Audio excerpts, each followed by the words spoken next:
Hello বন্ধুরা, ঢেলে ফোড়ন চ্যানেলে তোমাদের স্বাগত। আমি আজকে রান্না করে দেখাবো বাজারের নতুন সবজি, একদম কচি কচি সবজি দিয়ে লাউয়ের ডগা দিয়ে চিংড়ি মাছের পাতলা ঝোল, একদম কম মশলায়। তো তোমাদের আজকের আমার এই রেসিপি যদি ভালো লাগে, আমার চ্যানেলটা সাবস্ক্রাইব করে আমার পাশে থেকো, পাশে থাকা বেল আইকনে ক্লিক করে দিও। আর লাইক কমেন্টস করতে কিন্তু ভুলো না। আর বেশি ভালো লাগলে বন্ধুদের শেয়ার করে দেখার সুযোগ করে দিও। চিংড়ি মাছ নিয়েছি, কেটে কেটে নিয়েছি 2 টুকরো করে, এই যে। আর পরিমাণ মতো লবণ, পরিমাণ মতো হলুদ আর একটু লঙ্কা গুঁড়ো আমি দিয়ে রেখেছি। এটা আমি এবার মেখে নেব। আর এদিকে আমি দেখো উনানে একটা কড়াই বসিয়ে দিয়েছি, এর মধ্যে আমি কিছুটা পরিমাণ সরষের তেল দিয়ে দিব। বন্ধুরা, এই সবজি দিয়ে এরকম লাউয়ের ডগার পাতলা ঝোল খেতে এতটাই টেস্ট হয়, মানে একবার যদি তোমরা করে খাও বারবারই খাওয়ার ইচ্ছা হবে। তো দেখতে থাকো আর আমার পাশে থাকো। এবার আমি তেলের মধ্যে দিয়ে দেব কিছুটা পরিমাণ গোটা জিরে। এবার আমি মেখে রাখা মাছগুলো দিয়ে দেব, কারণ এই চিংড়ি মাছ বন্ধুরা আলাদা করে বাজার কোনো প্রয়োজন হয় না, কারণ মাছ খুলে যাওয়ার কোনো ভয় নেই। এরকম করে রান্না করলেই কিন্তু বেশি ভালো হয়।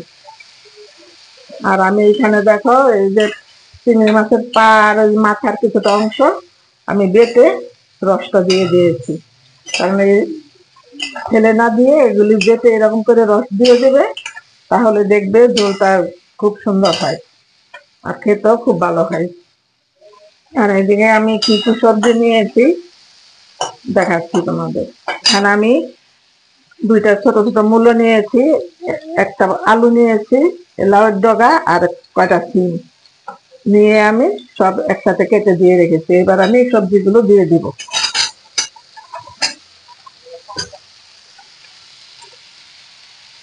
এবার আমি সবজির উপরে দিয়ে দেব সামান্য একটু শুকনো লঙ্কা বাটা, আর দেব পরিমাণ মতো হলুদ, আর দেব পরিমাণ মতো লবণ দিয়ে এবার আমি সবজিটা ভালো করে কষিয়ে নেব।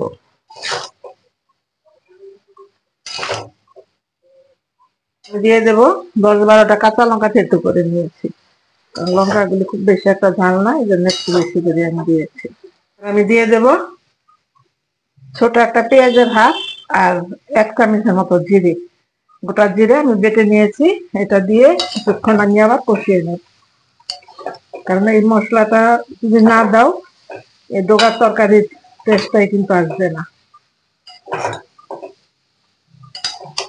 দিয়ে দেব, সবজিটা একদম ভালোভাবে কষানো হয়ে গেছে।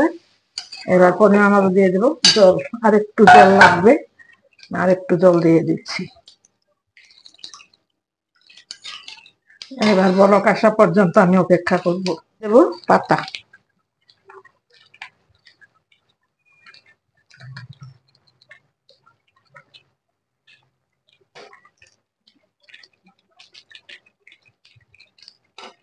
দেখো বন্ধুরা, রেডি হয়ে গেল আমার খুবই কম মশলা দিয়ে দারুণ টেস্টি একটা লাউয়ের ডগা দিয়ে চিংড়ি মাছের ঝোল।